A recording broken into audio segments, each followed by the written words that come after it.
আসসালামু আলাইকুম ওয়া রাহমাতুল্লাহি ওয়া বারাকাতুহু।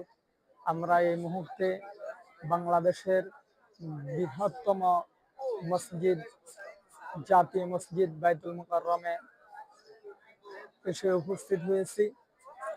হেফাজতে ইসলামের ব্যানারে নবীজি সাল্লাল্লাহু আলাইহি ওয়াসাল্লাম হাদিস শরীফের ভিতরে বলেন, মান রাআ মিনকুম মুনকারান ফালইয়ুগাইয়ির বিয়াদিহি ফাইন লাম ইয়াস্তাতি' ফাবিলিসানিহি ফাইন লাম ইয়াস্তাতি' ফাবিকলবিহি ওয়া যালিকা আদআফুল ঈমান।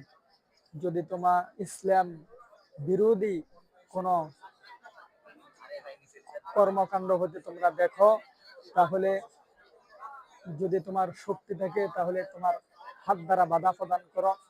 যদি তোমার শক্তি হাত দ্বারা বাধা প্রদান করার যদি শক্তি না থাকে তাহলে তোমার জবান দ্বারা সেটার প্রতিবাদ করো। আর যদি তাও না পারো তাহলে তুমি ওই কাজকে অন্তরে ঘৃণা করো এবং ওই কাজ থেকে দূরে থাকো। এটাই ঈমানের একেবারে সর্বনিম্ন স্তর।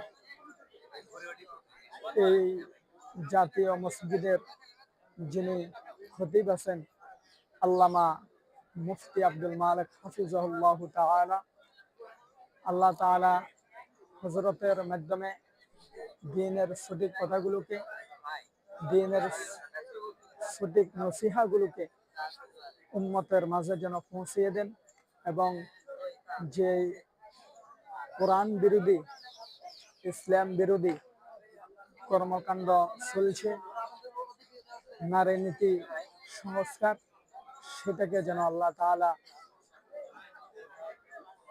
এই দ্বীনের রাহবারদের মাধ্যমে এর বাস্তবায়ন যেন না ঘটে, আল্লাহ যেন সেটাকে পরিবর্তন করে ইসলামমুখী করে দেন। আমরা সেজন্য সকলে দোয়া করব। আসসালামু আলাইকুম ওয়া রাহমাতুল্লাহ।